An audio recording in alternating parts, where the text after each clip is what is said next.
Hello बच्चों, कैसे हैं? तो आज 8वां पाठ के तहत हम सुने कहानी में एक कहानी सुनने जा रहे हैं। खतरे में सांप। और इस कहानी को सुनने के साथ साथ हम पढ़ेंगे भी, इस पर बात भी करेंगे। सांप एक ऐसा जंगली जीव है जिसे देखकर हमारे रोंगटे खड़े हो जाते हैं। क्या आपने अपने आसपास कभी कोई सांप देखा है? अगर देखा है तो उसके बारे में आप बताइए, चर्चा कीजिए। दोस्तों, सांप हमारी धरती में इकोलॉजिकल सिस्टम के लिए बहुत ज़रूरी है। और अब हम सब लोग इतने जागरूक हो गए हैं कि जो भी समझदार आदमी है वो सांप को मारता नहीं है। आखिरकार सांप हमारे आसपास आते ही क्यों हैं? हमें इस बात को समझना चाहिए। सांप का प्रिय भोजन है चूहा या मेढक। वो उनकी गंध को सूंघते-सूंघते कभी-कभी हमारे घर आंगन में आ जाते हैं। इसलिए हमें अपना घर आंगन साफ-सुथरा रखना चाहिए। हमें कूड़ा-कबाड़ नहीं रखना चाहिए। चूहे चूंकि कागज तक उतरते हैं, रजाइयों में घुस जाते हैं, हमारे सोफे में चले जाते हैं, हमारे कपड़ों में चले जाते हैं और हमारी रसोई में भी चूहे आ जाते हैं क्योंकि उनको आसानी से खाने को मिल जाता है। और चूहे की गंध के पीछे-पीछे सांप भी चले आते हैं। बहरहाल, यहाँ पर सांप से खतरा नहीं है बल्कि सांप स्वयं खतरे में है, ये इस कहानी में आया है। तो क्या आप बता सकते हैं, सोच सकते हैं कि इस कहानी में क्या होने वाला है? अगर हम यहाँ पर चित्र में देखें तो ये जंगल का चित्र दिखाई दे रहा है शायद। देखिए यहाँ पर घना जंगल जैसा है, पेड़ हैं, सूरज है, इधर बाघ है, इधर मगरमच्छ है, इधर जो है इसको आप मोरनी भी कह सकते हैं। ये आपको यहाँ पर सियार दिखाई दे रहा है, ये आपको यहाँ पर बंदर दिखाई दे रहा है। और अगर देखें तो ये यहाँ पे घेंगा दिखाई दे रहा है ना, घेंगा। और ये यहाँ पर कुछ पेड़ पौधे हमको दिखाई दे रहे हैं। तो आखिर यहाँ पर हो क्या रहा है?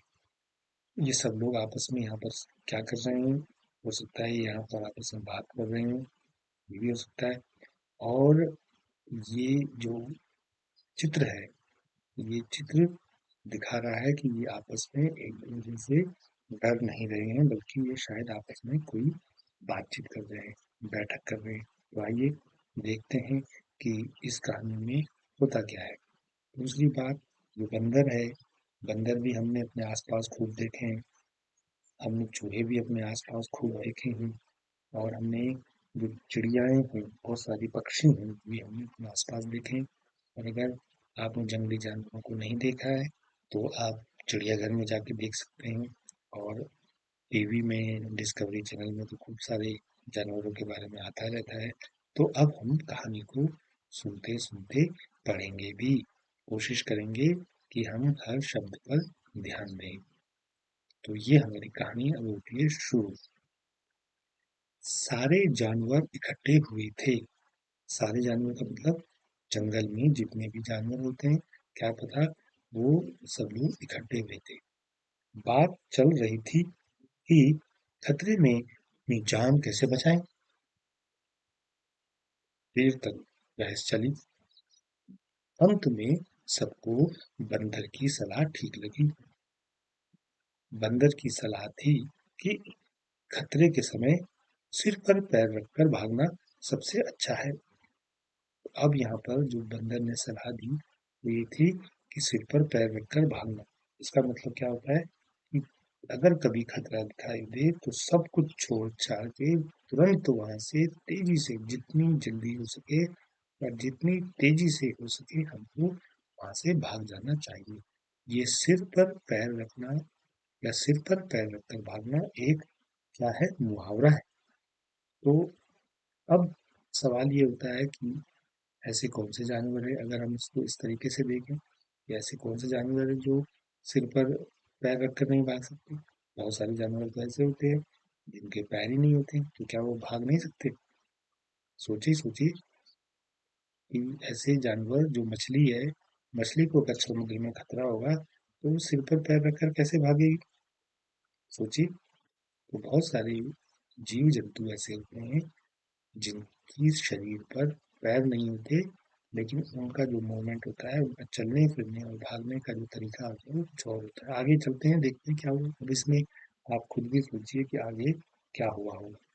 तो अभी तक हमने पढ़ा कि बहुत सारे जंगल में बहुत सारे जानवर इकट्ठे हुए, वो मीटिंग कर रहे थे, बातचीत कर रहे थे कि भाई जब कभी खतरा होता है हमको तो हम अपनी कैसी जान बचाएं। खतरा मतलब दूसरे जानवरों से भी खतरा हो सकता है, इंसानों से भी खतरा हो सकता है, आग लगने पर भी खतरा हो सकता है, बहुत प्रलय अगर कभी आ जाए तो जानवरों को सबसे ज्यादा नुकसान होता है। तो वो क्या करें? तो बहस चली, बातचीत हुई, सुझाव मिले। बंदर ने कहा कि भाई ऐसा है, जब भी खतरा हो तो सिर पर पैर रखकर भागना चाहिए। अब पक्षी जो उड़ते हैं आसमान में वो सिर पर पैर रखकर थोड़े भागेंगे, वो तो पंखों से अपना तेजी से उड़ेंगे और चले जाएंगे। तो सिर पर पैर रखकर भागना, सिर पर पैर रखकर भागना, सिर पर पैर रखकर भागना, सिर पर पैर रखकर भागना। इसको ध्यान से देखिए, मैं बार बार इसको रिपीट कर रहा हूँ। इसका मतलब है, एक ये मुहावरा है कि जैसी कभी कोई दिक्कत हो तो आप जितनी ताकत से, जितनी सामर्थ्य से, जितनी तेजी से, जितनी जल्दी आप वहां से भाग जाए, चले जाए, उतना अच्छा है। आगे देखते हैं। अब ये देखिए यहाँ पर ये जो है सांप ही सांप है यहाँ पे। अब क्या होता है कहानी में, देखते हैं। बातचीत समाप्त हुई और सारे जानवर अपने अपने ठिकाने चले गए। जहां से जो जानवर आया था वो वहां चला गया। सिर्फ सांप एक दूसरे का मुंह ताकते देर तक वहीं बैठे रहे। तो ये कहानी यहीं पर समाप्त होती है। इसको हमारे बाल साहित्यकार हैं चंदन यादव, उन्होंने लिखी है। और अब सांप इस बात को लेकर सोच में पड़ गए कि यार ये जो सुझाव आया है कि सिर पर पैर रखकर भागना है, तो हम क्या भागें भाई, हम कैसे भागेंगे, हमारे तो पैर ही नहीं होते। अब आप अपने बड़ों से, स्कूल में शिक्षक से ये पूछेंगे कि सांप अगर के पास अगर पैर नहीं होते तो इतनी तेजी से वो कैसे भागता है, कैसे दौड़ता है, कैसे हमारी आंखों से जो ओझल हो जाता है। तो अगर आपको ये वीडियो पसंद आया हो तो लाइक का बटन दबाएंगे और सब्सक्राइब भी करेंगे। धन्यवाद बच्चों।